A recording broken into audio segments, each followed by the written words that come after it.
Development for the seventh Final Fantasy began in 1995, 1 year after the release of 6. Square had been experimenting with the idea of a 3D RPG ever since 5 was released on the Super Famicom, and the demo at SIGGRAPH showed Square could shift its style forward a dimension. It just didn't reveal how. Nintendo's next-generation machine would be cartridge-based, and while its 64-bit system would be the most powerful on the market, cartridges with a great deal of memory were incredibly expensive to produce. Looking at its finances and the concepts it was cooking for the next Final Fantasy, Square was forced to make a difficult decision. Saying goodbye to their sprites, and Nintendo, which had provided 2 generations of hardware for Square to revive itself with, the company announced on January 12, 1996, the series would continue exclusively on the Sony PlayStation. Square wouldn't release another game for a Nintendo console until Crystal Chronicles for the GameCube 7 years later. The team Square assembled to tackle the project was 100 strong, one of the largest ever devoted to a single game's development. They had a budget of $45 million and cutting-edge film production tools like Power Animator and Soft Image 3D. Sony launched a $100 million advertising campaign to bring anticipation to a boil. Due to its extraordinary goals, the game's release date was pushed back almost a full year. On a new console with new technology and a concept that was a far cry from the themes its fans had grown to love, Square wasn't too far from where it had been almost 10 years earlier. Its next game would either boost it to superstardom or summon the imminent doom of the company.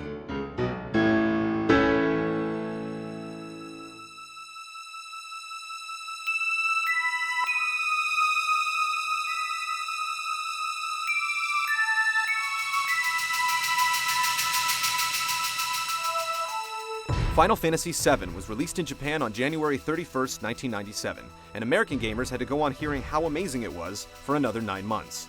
Hironobu Sakaguchi remained at the helm, maintaining a lead production role. Yoshinori Kitase continued on from 6 to direct, and series veterans Yoshitaka Amano and Nobuo Uematsu returned to their usual duties.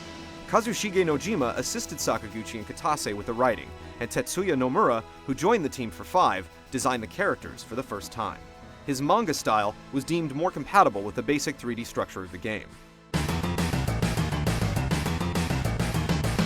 While previous fantasies had you gradually enlist in forces struggling to save the world, 7 rushed you right into battle with the resistance group on a mission to destroy a toxic reactor. The self-absorbed swordsman Cloud Strife initially had little interest in joining the rebels, but if the pay was right, he was willing to hang around. A monopolizing megacorporation called the Shinra Electric Power Company was slowly sucking the life out of the planet, and freedom fighters known as Avalanche were the only ones willing to fight back. As an ex-member of Soldier, Shinra's squad of genetically enhanced elite warriors, Cloud was stuck fighting for the good guys whether he liked it or not. He was asked to sign up by his childhood friend Tifa, and bossed around by its outspoken leader Barrett. The small resistance army would grow to include the wild experiment Red 13, the bubbly thief Yuffie, the feline puppet Kate Sith, the shadowy gunfighter Vincent, and after rescuing her from Shinra headquarters, the spiritually serene Eris.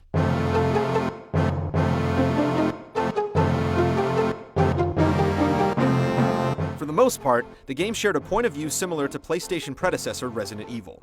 There was a fixed camera and pre-rendered backgrounds. Polygonal characters moved where the environment would let them. One of Sakaguchi's main concerns with continuity was the moments between these scenes. In an attempt to cover loading times, many animations or short in-game cinemas were implemented. This began the time-honored tradition of the Final Fantasy in-game cutscene. Final Fantasy VII employed over 40 minutes of full-motion wonder, the most impressive use of video as a gaming tool for its time. In addition, there were a number of cinematic transitions which used the same models and backgrounds in the game that seamlessly blended them into the action.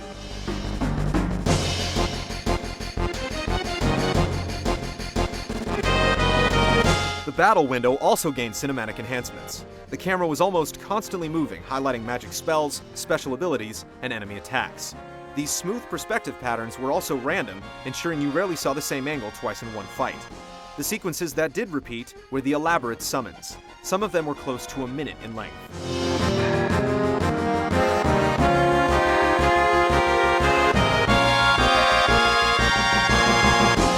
Your party size was cut down to 3, forcing you to simplify your attack strategies.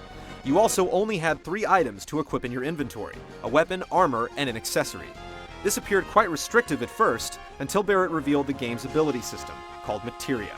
These colorful orbs were formed out of crystallized Mako, the blood pumping in the planet's veins, called the life stream, and the source of the world's power. Possessing a piece of materia made you spiritually linked to the planet's spirit, and the memories of those who had returned to its source after death. This connection gave you numerous spells and bonuses, similar to espers and relics combined. But you didn't learn these skills, each materia did, and when you swapped their assignments, the experience level traveled with them. Materia leveled on ability points after each battle, and characters got more materia slots as their weapons and armor improved.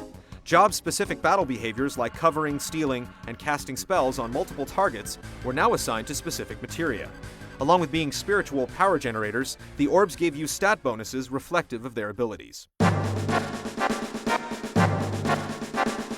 Like espers, materia also played a major role in the story, as white and black materia became pivotal to the balance of the planet. Black materia cast Meteor, to which the only defense was Holy, which required white materia. Both these spells had made prior appearances in Final Fantasy, but never had they affected the world so significantly.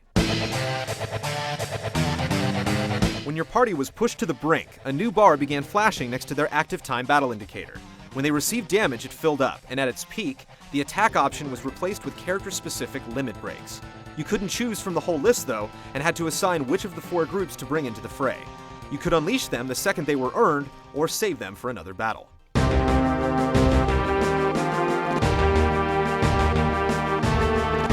Sid hopped back in the pilot seat in 7 as an aggressive aeronaut with dreams of traveling into outer space.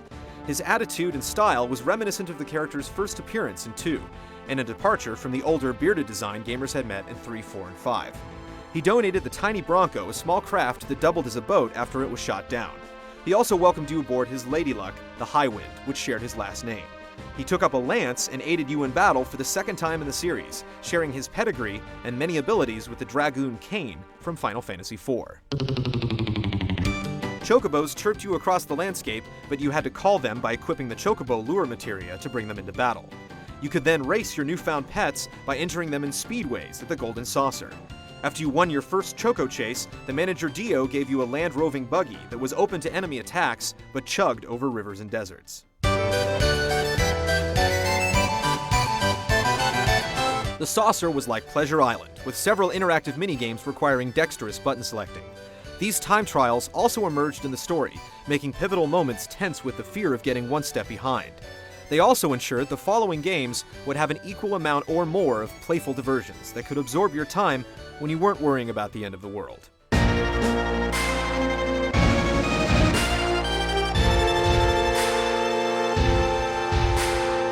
7 dealt with surprisingly mature subject matter, from an inclusion of cross-dressing as a mission objective to an open reference to prostitution.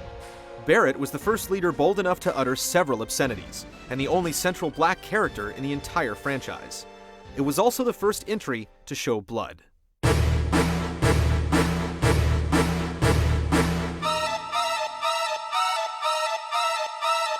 They say the mettle of a man is tested in adversities, and anyone who would dare stand against Sephiroth would find out immediately what they were made of. Therefore, it's ironic that Cloud didn't realize who he really was. Sephiroth was the strongest soldier alive, but wouldn't rest until he controlled the planet. He sought to bring Meteor down to the surface, tearing a wound so deep that the life stream would emerge to cleanse it. There, he would join with it, becoming a god with the planet's pulse at his fingertips. Eris also rediscovered her identity as a direct descendant of the Cetra, or Ancients, a race that nearly vanished thousands of years ago. They were run off their homeworld by Genova, a vampiric alien lifeform that crash-landed in a meteor long before anyone could remember. Cloud's feelings were split between Eris and longtime pal Tifa, as the story had 2 female leads seeking affections for the first time. You could choose who to court and who to ignore, but it wouldn't matter. At GDC in 2004, Steven Spielberg said, "I think the real indicator that games have become a storytelling art form will be when somebody confesses that they cried at level 17. He never played Final Fantasy VII. The grand story in 7 was a compilation of a number of inspirations. With the release of Final Fantasy VI, Sakaguchi was faced with the death of his mother. Wrestling with grief led him to develop a number of the concepts in 7, such as Genova. Further depth was drawn from religious beliefs that center on rebirth, or the cycling of souls back to a great mystical body, most apparent in the Lifestream. The name Sephiroth also comes from the mythology of the Kabbalah, referring to spiritual manifestations of the 10 heavenly attributes.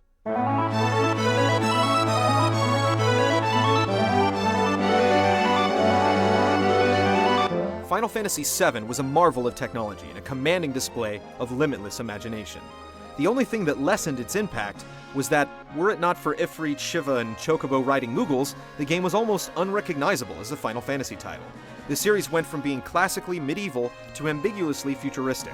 Castles became skyscrapers, wyverns became helicopters, minecarts became motorcycles, and bows became machine guns. While fans will eternally debate which Final Fantasy is the best, no one can argue that 7 is the most popular, or the one that left the largest stamp on the industry. It was the first Final Fantasy to be released on the PC.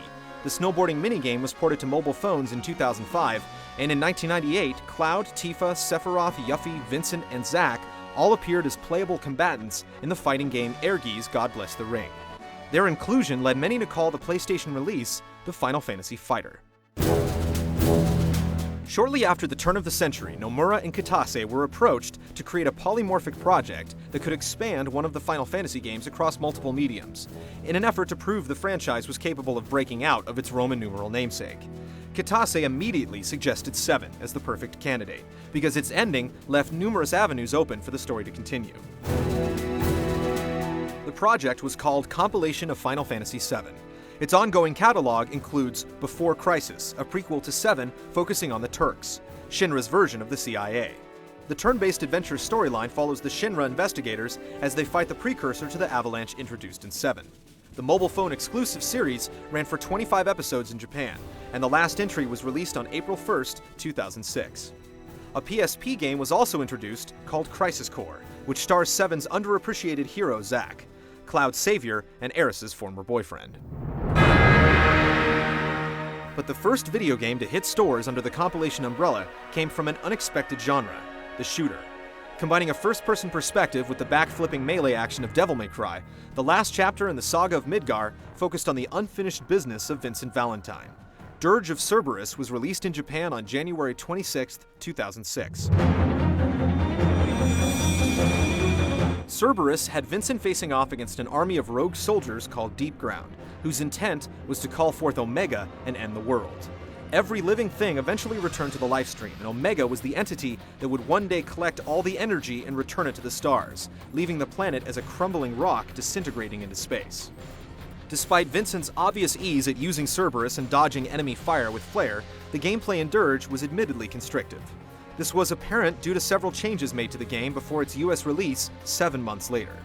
Dirge had a mobile add-on called Lost Episode, released on August 18, 2006.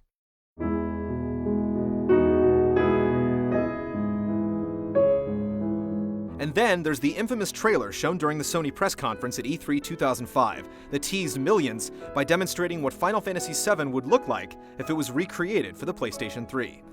Although it was solely intended to act as a technical demonstration, many fans mistook it, and still do, as a trailer for a forthcoming rebirth of the PlayStation Classic.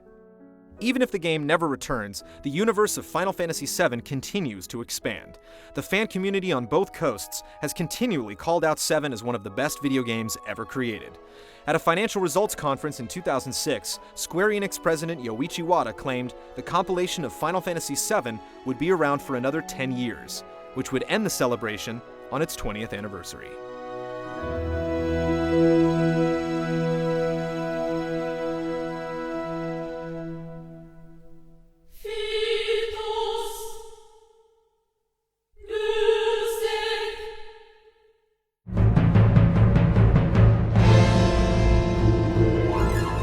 Join us next week for another installment in our 13-part Final Fantasy retrospective. In Part 6, we'll highlight the other releases on the PlayStation, 2 sequels that are the best examples of how drastically different a pair of Final Fantasy games can be. One attempted to raise its characters up to tell a feature-length love story, and the other brought the franchise back to its forgotten roots.